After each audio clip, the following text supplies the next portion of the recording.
Most people think they understand the avatar cycle, but when you look closer, some avatars left the world worse than they found it. One avatar sacrificed everything in secret, another nearly broke the avatar cycle forever, and their stories are nothing like you'd expect. Starting with the man who began the avatar cycle, Avatar Wan. He grew up in poverty, in a city built on the back of a fire lion turtle. At 18, desperate to feed his friends, he joined a group of hunters, and for the first time, he was given power, firebending, granted by the lion turtle itself. But instead of using it responsibly, Wan misused it. He stole food from the wealthy Cho family, was caught, and cast out into the spirit wilds, a place where few ever return. But before he left, they allowed him to keep his firebending, and that one act of mercy would shape everything that followed. Wan nearly died out there. He was attacked by spirits, trapped in vicious plants, and slowly worn down by exhaustion, but he refused to give in, and eventually everything changed. One day, Wan saved a cat deer from hunters, a small act that earned the spirits' trust. Over time, they began to see him differently, and eventually, Wan learned something deeper than firebending itself, not just how to use fire, but what it truly meant. He learned from a white dragon, much like Aang and Zuko would later learn from dragons themselves. At some point, Wan decided to leave everything behind and travel the world, searching for the lion turtles, the ancient beings who gifted humanity the elements. But during that journey, he encountered something far more dangerous. Two spirits, locked in an endless battle. Rava, the spirit of light, and Vatu, the spirit of chaos. Without realizing the consequences of his actions, Wan made a terrible mistake. He freed Vatu, and almost immediately, darkness began spreading across the world. In that moment, Wan understood he hadn't helped anyone. He had made things worse, so he made a choice. He would spend the rest of his life trying to fix it, no matter the cost. Then came the moment that changed history forever. Harmonic convergence. Wan and Rava fused together permanently, unlocking something entirely new. The Avatar state. With all four elements at his command, Wan confronted Vatu once again, and this time, he won. Vatu was defeated and sealed away inside the Tree of Time, and for the first time in ages, balance was restored. Which brings us to the next avatar, Avatar Zalir, a Fire Nation avatar who lived long before the Fire Islands were ever united. Very little is known about her, but the novel The Reckoning of Roku gives us a rare glimpse into who she may have been. Zalir was described as a short-haired, athletic woman who wore a sleeveless tunic paired with a patterned tolje, a traditional wraparound skirt worn by Afugao women in the Philippines. But beyond those details, history becomes unclear, and that's what makes Zalir so fascinating, because after her, the Avatar cycle enters one of its most mysterious eras. Some of the avatars who followed became skilled sailors. Others were powerful generals and military commanders. And a few even lived as bounty hunters. But most of their stories vanished from history entirely. Even their names disappeared. Except for two avatars we know at least a little about, Avatar Gun and Avatar Salai. Gun was one of the few early avatars we actually know something about. They traveled with a close companion named Mesose, a poet and engineer whom Gun affectionately nicknamed Cece. Gun loved listening to Cece's writings, but over time, their view of humanity began to change. They saw people as ungrateful, constantly demanding more while repeating the same mistakes again and again. And whenever those frustrations surfaced, Cece would try to calm Gun's anger. Their story reached its turning point in the harbor city of Ha'an. A massive tsunami struck the coast, and Gun fought desperately to stop it. But even with the Avatar's power, they could only weaken the wave. The city was devastated, and in the chaos, Cece drowned despite Gun's attempts to save them. That loss shattered Gun. They vanished for years, abandoning their avatar duties before eventually returning. History would remember Gun as the avatar who failed to stop the tsunami. But over time, Ha'an rebuilt and eventually prospered. Some believe Gun personally demanded the disaster be remembered as their failure, a burden they carried for the rest of their life. And even centuries later, during Avatar Yang Chen's era, the pain still remained. Gun's spirit appeared through Yang Chen, mistaking one of her companions for Cece. And in that moment, all of Gun's bitterness returned. They raged about humanity's selfishness and the world they once tried to protect. Only after being reminded of hope did Gun's spirit finally fade, still laughing bitterly at humanity itself.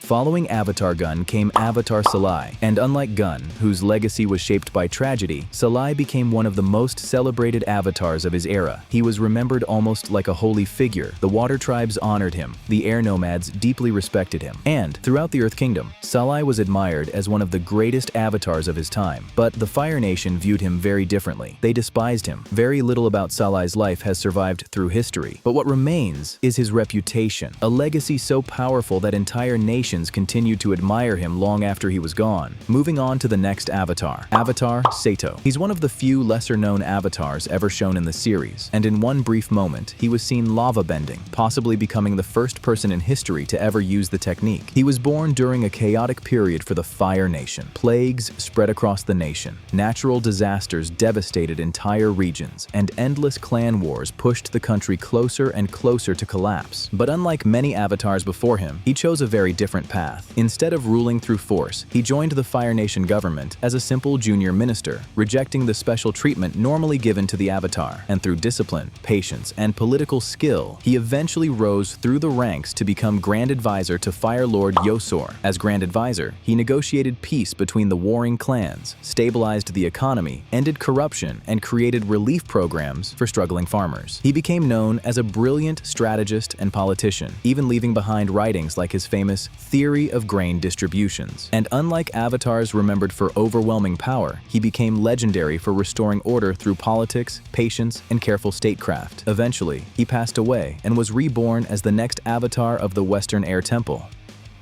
Yangchen was raised by air nuns and shared a deep bond with Jetsun, whom she saw as an older sister. From a young age, she was plagued by visions of her past lives, often reliving their memories in painful fits. But despite that burden, she grew into a compassionate and deeply determined avatar. Animals were naturally drawn to her, and during bonding day, she chose her lifelong companion, the sky bison, Nujian. As avatar, Yangchen became one of the most beloved figures in history. She helped guide the four nations into an unprecedented era of peace, using diplomacy and politics to hold the world together. And in the comics, it was revealed that she even negotiated a legendary agreement with the spirit General Old Iron, a deal that eventually led to the creation of Yangchen's festival. Her compassion throughout it all turned her into a living legend. Shrines and statues were raised in her honor, and even centuries later, people still prayed to her for guidance. But Yangchen was far more dangerous than most people realized. She wasn't just a diplomat or negotiator, she was also one of the deadliest airbenders in history. In her novels, Yangchen fought combustion benders using a technique so terrifying it has almost never been seen since. With incredibly precise airbending, she could remove the air from an entire room, or even create a vacuum around a single target. Her enemies couldn't breathe, they couldn't focus, and within seconds, they collapsed. It was one of the most lethal bending techniques ever seen. And honestly, it's probably a good thing Yangchen was a pacifist, because she treated the technique as an absolute last resort, which may be the only reason it never spread beyond her. Still, Yangchen's story wasn't without flaws. She often sided with humanity during conflicts with spirits, believing people would honor their promises, but many didn't. And over time, that betrayal helped create an era of dark spirits. The consequences of that suffering would eventually fall onto her successor, Avatar Kuruk. And even in the afterlife, Yangchen admitted she had made a mistake. She had given humanity too much, without teaching them the limits of balance.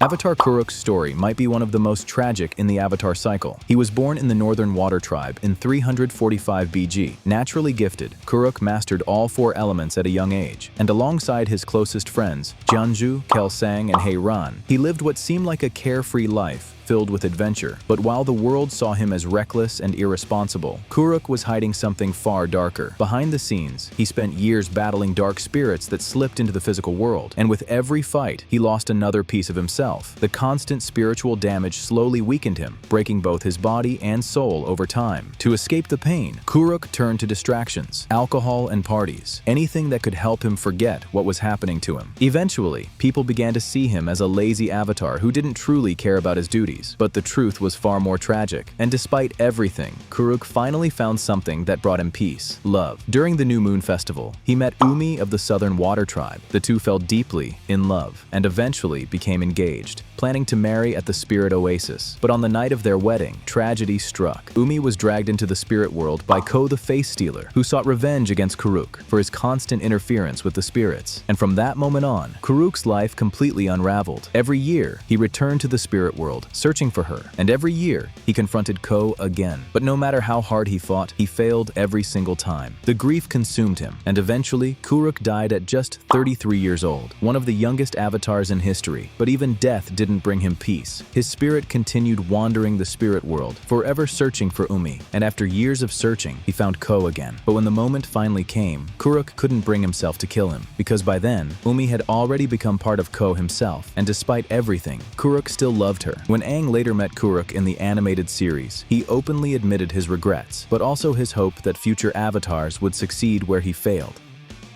Moving on to one of my favorite avatars in the series, Avatar Kyoshi. Born in 312 BG somewhere in the Earth Kingdom, Kyoshi's early life was brutal. Her parents abandoned her at Yokoya Port, leaving her to survive on the streets. She grew up starving and was often beaten by other children. Ironically, despite hating criminals, her parents had once led the Flying Opera Company, one of the most dangerous Daofei gangs in the Earth Kingdom. Jianzhu and Kelsang were former companions of Avatar Kuruk, who spent years searching for the next avatar. When they finally arrived in Yokoya, they overlooked Kyoshi completely. Instead, they declared a gifted boy named Yun as the avatar. Yun's skill was undeniable. His earthbending was so advanced that many believed he truly was the chosen avatar. Kyoshi eventually found work as a servant in Yun's household, where she grew close to both Yun and his bodyguard, Rangi. But what no one realized was that Kyoshi was the real avatar. Her identity was finally revealed during a battle with the Fifth Nation pirates, when she entered the avatar state and unleashed devastating power. After that, everything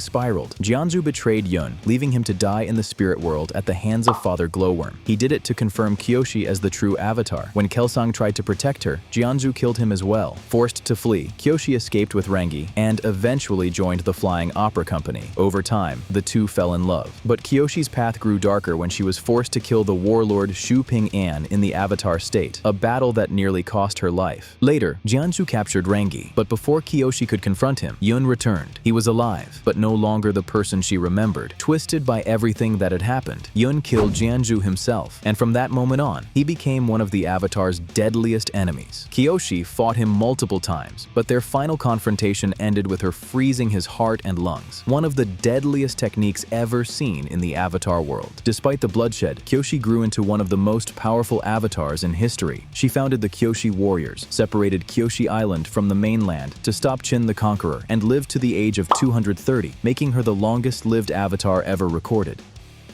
Avatar Roku is one of the most familiar avatars in the series, but there are still a few details about his life that many fans never hear about. Roku was actually born a twin. His brother's name was Yasu, and unlike Roku, Yasu was the favored son. The two boys often spent time with their friend, Prince Sozin. Together, they explored places they probably shouldn't have, including the Dragonbone Catacombs. But one night, tragedy struck. A midnight swim went wrong when a storm swept Yasu away. Roku tried to save him, but his brother never returned. His parents blamed Roku for what happened, leaving a scar that would never fully heal. And from that moment on, Sozin stepped in. He promised to be the brother Roku had lost, but that promise would come at a terrible cost. Years later, during their 16th birthday celebration, Roku was revealed as the Avatar. As a gift, Sozin gave him the Crown Prince's headpiece, one he would wear for the rest of his life. Roku's training took him across the world. He learned airbending at the Southern Air Temple, trained with the Northern Water Tribe, and mastered earthbending under Master Sud.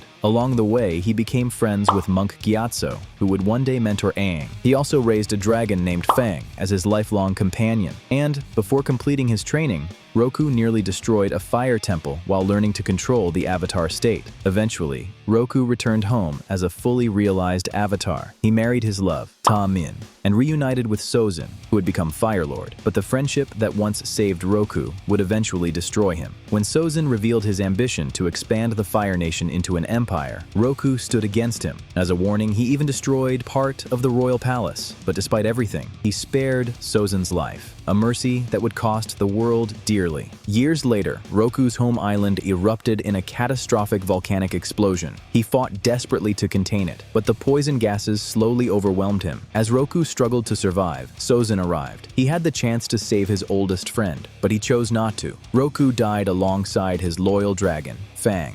And with his death, the last barrier standing between Sozin and his ambitions disappeared.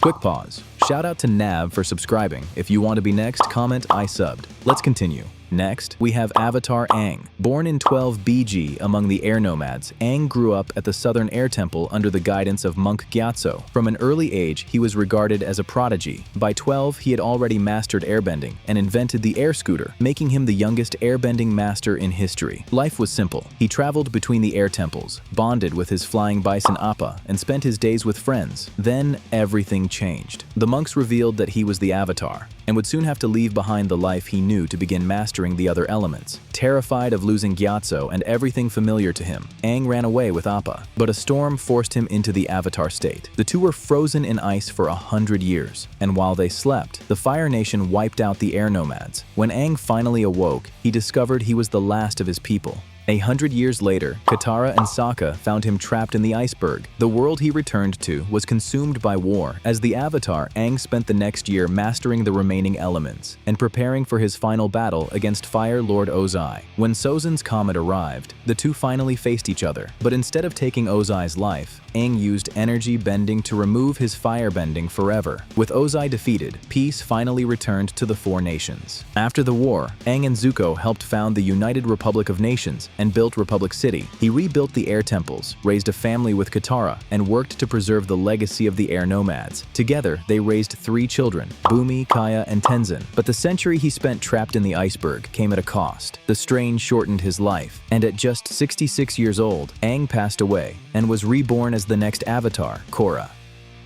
Moving on to one of the most misunderstood avatars in the series, Avatar Korra. Born in 153 AG in the Southern Water Tribe, Korra was identified as the Avatar at an incredibly young age. By 4 years old, she had already shown talent with water, earth, and fire. From the beginning, Korra was strong-willed, fearless, and headstrong, a sharp contrast to Avatar Aang. She spent most of her childhood training in seclusion, even under Katara's guidance, but danger followed her from an early age. When Korra was still a child, members of the Red Lotus attempted to kidnap her. The plot failed, but it showed just how dangerous her future would become. At 17, Korra left home and traveled to Republic City to begin airbending training with Tenzin. There, she encountered Aemon and the Equalists. After a brutal confrontation, Aemon stripped Korra of her bending, but in her lowest moment, she reconnected with Aang, who restored her abilities and helped unlock her spiritual potential. Her challenges only grew from there. During harmonic convergence, Korra faced her uncle Unalaq after he merged with Vatu, the spirit of darkness. The battle changed the Avatar cycle forever. Korra lost her connection to every Avatar who came before her. For the first time in history, the chain stretching back to Wan was gone. Years later, Korra faced the Red Lotus once again. Their leader, Zahir, pushed her to her limits and left her physically and emotionally scarred. Not long after, she confronted Kuvira and the Earth Empire. Through these battles, Korra learned that being the Avatar was not about power alone. It was about restoring balance and helping people heal. Even after saving the world, Korra continued struggling with the consequences of her choices. One of the biggest was her decision to leave the spirit portals open. It changed the relationship between humans and spirits forever. Over time, Korra came to accept that even avatars make mistakes. What mattered was learning from them. Before her death, Korra began reflecting on everything she had learned. She left behind letters filled with stories and lessons learned through experience. All of it was meant for the next avatar in the cycle, an earthbender named Pavi. Not much is known yet about the newest avatar, Pavi, but what we do know already makes her one of the most unique avatars in history. She is only the second avatar ever born as a twin. The first was Avatar Roku. She is also the first avatar known to live with a permanent disability. Pavi was born, missing her left leg. Alongside her travels is her mentor and close friend, Jay, an airbender. The two are also joined by a loyal cat-monkey companion named Geet. Their story begins in the bustling city of Allura, but perhaps the biggest mystery surrounding Pavi involves her twin sister, Nisha. For reasons that remain unclear, Nisha can also bend multiple elements. This has sparked endless speculation among fans. Could Nisha also be an avatar? Or is Pavi the only one who carries the avatar spirit? For now, the answer remains a mystery. What we do know is that Pavi will make her debut in 2026 in the brand new animated series Avatar 7 Havens. And, for now, her story is only just beginning. And even after all these avatars, there are still secrets hidden throughout the Avatar world. Click this video to discover some of the craziest ones.